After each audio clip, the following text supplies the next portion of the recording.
പ്രിയമുള്ളവരെ, എന്തൊക്കെയുണ്ട് വിശേഷങ്ങൾ? മാലയോഗം 68-ാം ഭാഗമാണ് വായിക്കാൻ പോകുന്നത്. ആഗ്രഹമെല്ലാം ഉള്ളിലൊതുക്കി അവൾ ആ സാരി കൊണ്ട് ദേഹം പൊതിഞ്ഞ് ചുരുണ്ടൊതുങ്ങി വളഞ്ഞു പുളഞ്ഞ റോഡിലൂടെ കാർ കയറി വന്നു ആ മനോഹരമായ വീടിൻ്റെ മുറ്റത്തെത്തി. കാർ വന്ന് നിൽക്കുന്നത് നോക്കി ടോണിയുടെ അപ്പൻ ഉമ്മറത്ത് നിൽപ്പുണ്ടായിരുന്നു. കാറിൽ നിന്നിറങ്ങി വരുന്നവരെ കണ്ണ് മിഴിച്ചു നോക്കുന്നുണ്ട് അദ്ദേഹം. നേരം പുലർന്ന് വെളിച്ചം വീഴുന്നേ ഉള്ളൂ. ഡാഡി, വിഘ്നേഷ് പുഞ്ചിരിയോടെ അദ്ദേഹത്തിൻ്റെ അടുത്തേക്ക് ചെന്നു. ദേഹത്ത് ചുറ്റിയ ഷോൾ വലിച്ചു പിടിച്ച് ഉണ്ണിമായ മുറ്റത്ത് തന്നെ നിന്നു.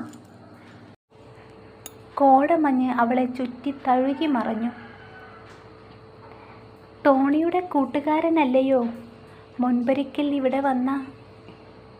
അദ്ദേഹം വിരൽ ചുണ്ടിൽ വെച്ച് ഓർത്തെടുത്തു പറഞ്ഞു. അതെ ഡാഡി, വിഘ്നേഷ് സ്വയം പരിചയപ്പെടുത്തി അവൻ അദ്ദേഹത്തിൻ്റെ തോളിൽ തൊട്ടു. അന്ന് കണ്ടതിനേക്കാൾ ഉന്മേഷത്തോടെ സംസാരിക്കുന്നവനെ ആ മനുഷ്യൻ പുഞ്ചിരിയോടെ നോക്കി തലയാട്ടി. എൻ്റെ ഭാര്യയാ ഉണ്ണിമായ. പിന്നെ ആ നോട്ടം മുറ്റത്ത് നിന്ന് അവരെ നോക്കി നിൽക്കുന്നവളിലേക്ക് നീണ്ടു. ഇങ്ങോട്ട് കയറി വന്നോളൂ, ആ മഞ്ഞത്ത് നിന്ന് വല്ല ദീനവും പിടിക്കും. ഒരച്ഛൻ്റെ കരുതലിൽ ആ മനുഷ്യൻ പറയുന്നത് കേട്ട് ഉണ്ണിമായ ഷോൾ ഒന്നുകൂടെ മുറുക്കി ദേഹത്ത് ചുറ്റി അകത്തേക്ക് അവർക്കൊപ്പം കയറിപ്പോയി. എടിയേ, ഇതാരാ വന്നിരിക്കുന്നതെന്ന് നോക്കിയേ. അദ്ദേഹം ഭാര്യയെ വിളിച്ചതും അവർ മേൽമുണ്ട് നേരെ ഉടുത്തു അങ്ങോട്ട് വന്നു. വിക്കി, ഇതെന്താ ഒന്നും പറയാതെ വന്നത്? മോൻ വരുന്ന കാര്യം ടോണി ഒന്നും പറഞ്ഞില്ല. ടോണിയുടെ മമ്മി മേൽമുണ്ടിൽ കൈതോർത്തി. ടോണിയും അറിയില്ല ഞങ്ങൾ വരുന്ന കാര്യം. പെട്ടെന്നുണ്ടായ പ്ലാനാ. അവനൊരു സർപ്രൈസ് ആയിക്കോട്ടെ എന്ന് വിചാരിച്ചു. എവിടെ അവൻ? വിഘ്നേഷ് അതും പറഞ്ഞ് മുകളിലെ ടോണിയുടെ അടഞ്ഞു കിടക്കുന്ന മുറിവാതിലിലേക്ക് നോക്കി. മുറിയിലുണ്ട്. റബ്ബർ തോട്ടത്തിൽ പാലെടുക്കാൻ ടാപ്പിംഗ് തൊഴിലാളികളുണ്ട്. പോയി നോക്കാൻ കുടച്ചെല്ലാം വിളിച്ചിട്ട് ഒരു അനക്കവുമില്ല. അപ്പനും മോളും കെട്ടിപ്പിടിച്ച് അങ്ങനെ ഉറക്കമാ. ഞാൻ പോയി നോക്കിയേച്ച് വരാം. ടോണിയുടെ ഡാഡി വെത്തപ്പെട്ട് ഖോവണി കയറാൻ മുതിർന്നു. വേണ്ട ഡാഡി, ഞാൻ പോയി വിളിച്ചോണ്ട് വരാം. അവനൊന്ന് ഞെട്ടിപ്പിക്കുകയും ചെയ്യാം.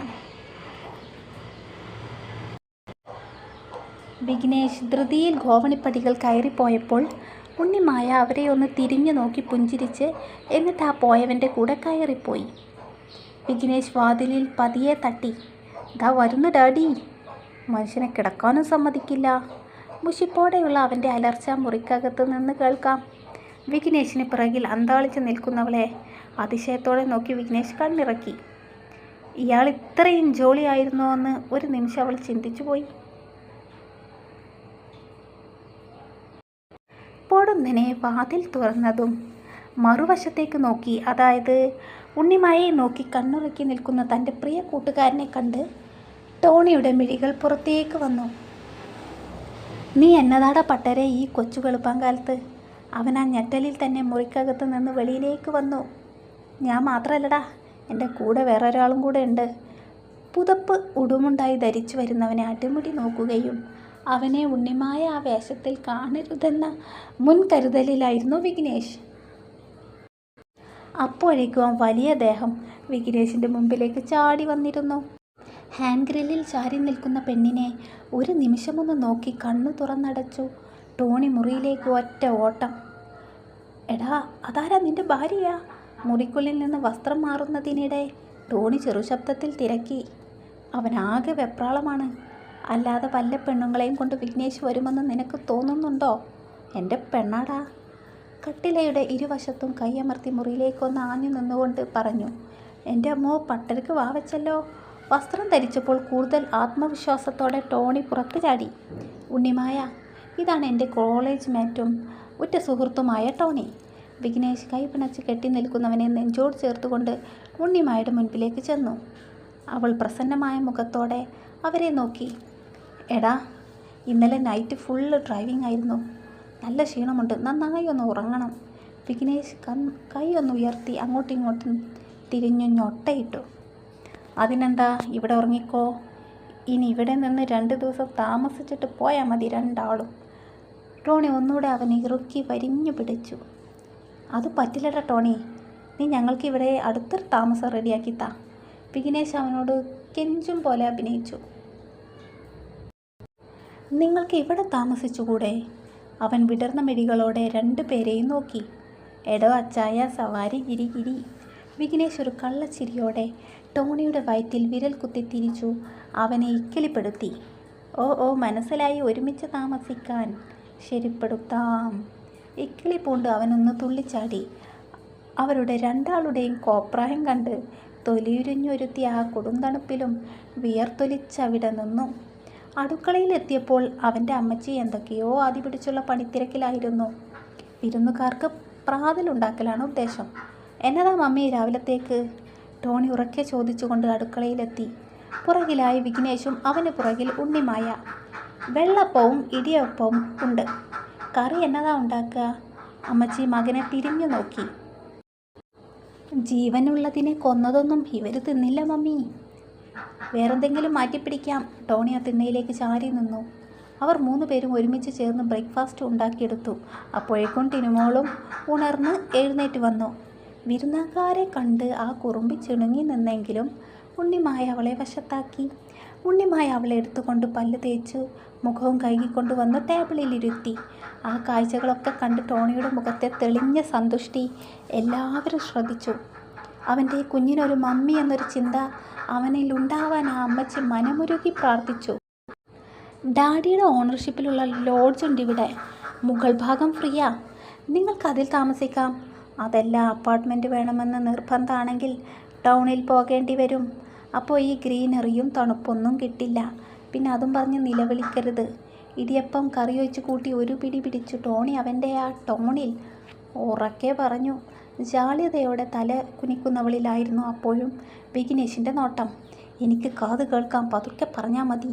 വിഘ്നേഷ് ആ ബോധമില്ലാത്ത അച്ചായൻ്റെ കാലിൽ ചവിട്ടി. ലോഡ്ജ് മതി, ദൂരെ എങ്ങും പോകണ്ട. ഈ നാടൊക്കെ കാണാൻ തിരിച്ചു നാട്ടിൽ പോകണം, അത്രയേ ഉള്ളൂ. നെറ്റി ചുളിച്ചു അവനൊന്ന് ഇളിച്ചു കാട്ടി. അതിന് ഞാനൊന്നും പറഞ്ഞില്ലല്ലോ എന്നൊരു മട്ടിൽ ടോണിയും അവനെ അങ്ങനെ നോക്കി നിന്നു. പുൽമെത്ത കൊണ്ട് പണിതതാണെന്ന് തോന്നിക്കുന്ന മനോഹരമായ ഒരു കുന്നിൻ ചെരുവിന് കീഴെ 4 മുറികളുള്ള ഇരുനില കെട്ടിടം. മുകളിലേക്ക് എത്താനുള്ള കോവണി കെട്ടിടത്തിൻ്റെ വലതുവശത്തുണ്ട്. മുകളിലെ 2 മുറിയും അതിൻ്റെ അരികിലെ ഇടവഴിയും ഫ്രീയാണ്. നിങ്ങൾക്ക് ഇഷ്ടമുള്ള അത്രയും നാൾ താമസിച്ചോ. ടോണി ആ കെട്ടിടത്തെ കൈവിരൽ കൊണ്ട് ഫ്രെയിമിൽ ഇട്ടു. എന്നാൽ ഉണ്ണിമായ പോയി ഫ്രഷ് ആയിക്കോളൂ, ഞാൻ അങ്ങ് എത്തിയേക്കാം. വഴിയിൽ നിന്നും വാങ്ങിയ വസ്ത്രങ്ങളടങ്ങിയ കവർ നെഞ്ചോട് ചേർത്ത് പിടിച്ചങ്ങനെ നിൽക്കുകയാണ് അവൾ. അവനോട് അനുസരണയോടെ തലയാട്ടിക്കൊണ്ട് അവൾ സാരി ഒന്ന് പൊക്കിപ്പിടിച്ചു. ഗോവണി കയറാൻ മരത്തടി കൊണ്ട് പണിത ഹാൻഡിൽ പിടിച്ചു. എടോ, കീ വേണ്ടേ? ടോണി പോക്കറ്റിൽ നിന്ന് ചാവിയെടുത്ത് വിഘ്നേഷിൻ്റെ കയ്യിൽ കൊടുത്തു. വിഘ്നേഷ് അതും കൊണ്ട് അവളുടെ അടുത്തേക്ക് പോയി കൊടുത്തു. ഞാൻ തുറന്നു തരണോ? അവൻ സ്നേഹത്തോടെ തിരക്കി. വേണ്ട ഏട്ടാ. ഭംഗിയുള്ള പാദസരം അണിഞ്ഞ കാൽപാദങ്ങൾ പടിക്കെട്ടുകൾ കയറുന്നത് നോക്കി അവൻ സ്വയം മറന്നു. എന്താടോ, ഭാര്യയുടെ സൗന്ദര്യം കണ്ട് തീർന്നില്ലേ ഇനിയും? ടോണി പതുങ്ങി വന്നു അവൻ്റെ കാതിൽ ആരാഞ്ഞു. അത് തീരുമടോ ഈ ജന്മം? അവൻ ടോണിയെ തിരിഞ്ഞു നോക്കാതെ വരാന്തയിലൂടെ പോകുന്നവളെ നോക്കി അങ്ങനെ നിന്നു. എന്നാലേ ഞാനങ്ങ് പോവുകയാണേ. തോട്ടത്തിൽ ചെല്ലണം. ടാപ്പിംഗ് ചെയ്തു പോകുന്ന പണിക്കാർക്ക് കൂലി കൊടുക്കാനുണ്ട്. ദിവസക്കൂലിയാണേ. ഇതൊക്കെ ചെയ്താലേ നമുക്ക് ജീവിക്കാനൊക്കൂ. അല്ലാതെ നിന്നെപ്പോലെ ബാങ്ക് ജോലിയോ സർക്കാർ ജോലിയോ ഒന്നും ഇല്ലല്ലോ. പിന്നെ അത്തായത്തിന് കെട്ടിയോളയും കൂട്ടി അങ്ങ് വന്നേക്കണേ. വിരൽ ചൂണ്ടി പറഞ്ഞുകൊണ്ട് ടോണി തിരിഞ്ഞു നടക്കാൻ നിന്നു. എടാ, അത് വേണോ? ആ പാവം മമ്മിയെ കഷ്ടപ്പെടുത്താൻ വിഘ്നേഷിന് എന്തോ വല്ലായ്മ തോന്നി. എന്ത് കഷ്ടപ്പാട്? ഞാനും ഡാഡിയും അങ്ങോട്ട് കൂടും. നിങ്ങൾ നേരത്തെ അങ്ങ് എത്താൻ നോക്കൂ. വിഘ്നേഷിൻ്റെ തലയിൽ തലോടി അവൻ ബുള്ളറ്റിൽ കയറി മടങ്ങി. കാർ ഒരു ഒഴിഞ്ഞ ഭാഗത്തേക്ക് ഒതുക്കി നിർത്തി വിക്കി കോവണിപ്പടികൾ പതിയെ കയറി. കെട്ടിടവും പടിക്കെട്ടുകളും ഒക്കെ പഴക്കം ചെന്നതാണെങ്കിലും നല്ല ഉറപ്പുള്ളവയായിരുന്നു. ഉണ്ണിമായ പോയ വഴിയിലൂടെ തന്നെ വിഘ്നേഷ് നടന്ന് 2ാമത്തെ മുറിയിലെത്തി. അവിടെ ജനൽ തുറന്ന് പുറത്തേക്ക് നോക്കി നിൽക്കുന്നവളെയാണ് അവൻ കണ്ടത്. ഉണ്ണിമായ ഫ്രഷായില്ലേ? വേഗം ഇറങ്ങിയാൽ നമുക്കിവിടെയൊക്കെ ഒന്ന് ചുറ്റാം. വൈകിട്ടോടെ ടോണിയുടെ വീട്ടിലേക്ക് തിരിച്ചു പോകണം. അവിടെയാണ് നമുക്കുള്ള അത്തായം. ഇതും പറഞ്ഞുകൊണ്ട് വിഘ്നേഷ് ഉണ്ണിമായുടെ അരികിലെ ജനലോരം ചാരി നിന്നു. പുറത്തെ കാഴ്ചകൾ അതിമനോഹരമായിരുന്നു. പുൽമേടുകൾ നിറഞ്ഞ കുന്നിൻ ചെരുവുകളിലൂടെ പാൽനുര പോലെ വെള്ളച്ചാട്ടം താഴേക്ക് പതിക്കുന്നു. കോടമഞ്ഞിൻ്റെ നേരിയ പാട ആ കാഴ്ചയ്ക്ക് മാന്ത്രിക സൗന്ദര്യം നൽകുന്നു. വിഘ്നേഷ് ഉണ്ണിമായയുടെ പിറകിലൂടെ ചെന്ന് അവളെ പുൽകി. കെട്ടിവെച്ച മുടികളിലൂടെ അവൻ്റെ മുഖം ഉരസി അരിച്ചു. പ്രതികരണമില്ലാതെ, അവനെ എതിർക്കാതെ മൗനമായി നിൽക്കുന്നവളിലേക്ക് പടർന്നു കയറാൻ അവൻ മോഹിച്ചു. അവൻ്റെ അധരങ്ങൾ ഒഴുകി നടന്ന് കാതിലും കഴുത്തിലുമെത്തി. പെണ്ണിൻ്റെ ഗന്ധവും ആ വിയർപ്പിൽ കലർന്ന ഉപ്പ് രുചിയും അവനിലെ പുരുഷനെ ഉണർത്തി. അവന് മത്തു പിടിച്ചു. ദേഹമൊന്ന് ഉലഞ്ഞു.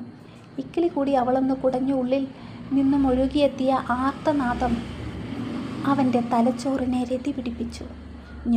ഞൊടി നേരം കൊണ്ടവൻ ആ മൃദു അധരങ്ങൾ ഗാഢമായി ചുംബിച്ചു. കൊതി തീരാതെ, ആരോടൊക്കെയുള്ള വാശി തീരും കണക്കെ ആ ചുംബനം തുടർന്നു. ആ വിരലുകൾ വെണ്ണക്കൽ തോൽക്കും വയറിൽ ഓടി നടന്നുകൊണ്ടിരുന്നു. അധരങ്ങൾ തമ്മിൽ കോർത്ത ഞൊടിയിടയിൽ അവളും ആ പുരുഷ അധരം നുണഞ്ഞു രുചിയറിഞ്ഞിരുന്നു. "വീട് വിക്കേട്ടാ, കുളിച്ചിട്ടില്ല, നാറുന്നുണ്ടാകും," അവളൊരു ശൃംഗാര സ്വരത്തിൽ അവൻ്റെ കാതിൽ പറഞ്ഞു. ആ കാറ്റും കുളിർമയും അവനെ കോരിത്തരിപ്പിച്ചു. "കൊതിയാവുന്നടി എനിക്ക്. ഇത്ര നാളുകൾ ഇങ്ങനെ തുടരും. 1.5 വർഷമാകുന്നു ഈ ദാമ്പത്യത്തിന് തുടക്കം കുറിച്ചിട്ട്. ദിനവും എൻ്റെ ദേഹത്തോട് ചേർന്ന് ഉറങ്ങുന്ന പെണ്ണുടലിനെ അറിയാൻ, എൻ്റെ ഉണ്ണിമായുടെ ദേഹത്തേക്ക് ആഴ്ന്നിറങ്ങാൻ കൊതിയാവുന്നു. ഒന്ന് പോയ എൻ്റെ വിക്കിയേട്ടാ." ആ കുറുമ്പനെ കൂടുതൽ കുറുമ്പ് പിടിപ്പിച്ച് അവളൊരു ഒളികണ്ണെറിഞ്ഞു. മെടഞ്ഞ മുടി പിറകിലേക്ക് എറിഞ്ഞു ചുണ്ടൊന്ന് കോട്ടി. "ആ കുഞ്ഞിൻ്റെ അമ്മ എവിടെ?" നെഞ്ചോരം അങ്ങനെ ചേർന്നു നിന്നവൾ തിരക്കി. "മരിച്ചു." പൊടുന്നനെയുള്ള മറുപടി കേട്ട് അവൾ ഞെട്ടിത്തരിച്ചു. അവൻ്റെ മുഖത്തേക്ക് എത്തി നോക്കി. "ട്രെയിൻ അപകടത്തിൽ." "കുഞ്ഞും അവനും രക്ഷപ്പെട്ടു." ആ കുഞ്ഞിനെ ചേർത്ത് പിടിച്ചവൻ ജീവിക്കുന്നു. മറ്റൊരു സ്ത്രീയും ഇനി ആ ജീവിതത്തിൽ വേണ്ടെന്ന ഉറച്ച തീരുമാനത്തിൽ. ചിലർ അങ്ങനെയാണ്. ഒരാളെ മാത്രമേ മനസ്സിലും ജീവിതത്തിലും പ്രതിഷ്ഠിക്കൂ. മറ്റൊരാൾക്കും ആ ഹൃദയത്തിൽ സ്ഥാനം കൊടുക്കാൻ അവർക്ക് കഴിയില്ല. ചിലർക്ക് സാധിക്കും. അവൻ്റെ ചലനമില്ലാ മിഴികളിൽ നിന്ന കഥകൾ കേട്ടിരിക്കെ അവളുടെ കണ്ണുകൾ നിറഞ്ഞൊഴുകി. "അത് പിന്നെ ഒരു കാരണം കിട്ടാൻ കാത്തിരിക്കുകയാണല്ലോ ഒഴുകാൻ." അതൊക്കെ കള. എൻ്റെ മോള് ഒന്ന് സ്പീഡാക്കൂ." വിഘ്നേഷ് അവളുടെ പിറകിലൂടെ കൈയിട്ട് കവളിലൊന്ന് ചുംബിച്ചു. അവൾ വേഗം വാഷ്റൂമിലേക്ക് നടന്നു. "ഉണ്ണിമായ, നമുക്കൊരുമിച്ച് കുളിക്കാടോ?" ആ നടത്തത്തിൻ്റെ താളത്തിനൊത്ത് ആടുന്ന മുടിയിഴകളിൽ നോക്കി അവനൊന്ന് ഊറിച്ചിരിച്ചു. തുറിപ്പിച്ചൊരു നോട്ടമായിരുന്നു ഫലം. ടോണിയുടെ വീട്ടിലേക്ക് കാർ കയറിപ്പോയി. അവിടെ അപ്പച്ചൻ്റെ മടിയിലിരുന്ന് കളിക്കുകയാണ് ടിനുമോള്. ഉണ്ണിമായെ കണ്ടതും രാവിലെ കണ്ട മുഖം ഓർത്തെടുത്തു ആ കുഞ്ഞ് അവൾക്കരികിലേക്ക് ഓടി.